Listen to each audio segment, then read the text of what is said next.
पुढची बातमी बघूयात। सुनील तटकरे यांच्या सभेच्या बॅनरवरती उपमुख्यमंत्री सुनेत्रा पवार यांचा फोटो नाहीये। रायगडमधील इंदापुरामध्ये जिल्हा परिषदेच्या प्रचारासाठी तटकरेंच्या नेतृत्वामध्ये सभेचं आयोजन केलं गेलेलं होतं। दरम्यान सभेचे बॅनर हे दादांच्या निधनाच्या आधीच छापले होते असं स्पष्टीकरण यावरती राष्ट्रवादीच्या महिला प्रवक्त्या सायली दळवी यांनी दिलंय।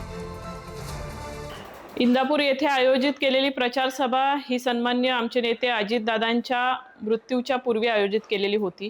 त्यामुळे कार्यकर्त्यांकडून त्या सभेचे बॅनर आधीच छापले गेले होते आणि त्यामुळे त्या सभेच्या बॅनरमध्ये सन्मान्य आमचे नेते अजितदादा यांचा फोटो त्या ठिकाणी आहे। त्यामुळे अनावधानाने नवीन बॅनर केले गेले नसतील, त्यामुळे सुनेत्रा वहिनींचा फोटो त्याच्यावरती राहून गेला असेल। कोणीही अशा पद्धतीचं राष्ट्रवादी काँग्रेस पक्षाच्या संदर्भात राजकारण करू नये, एवढीच मी आपल्या माध्यमातून सगळ्यांना विनंती करेन।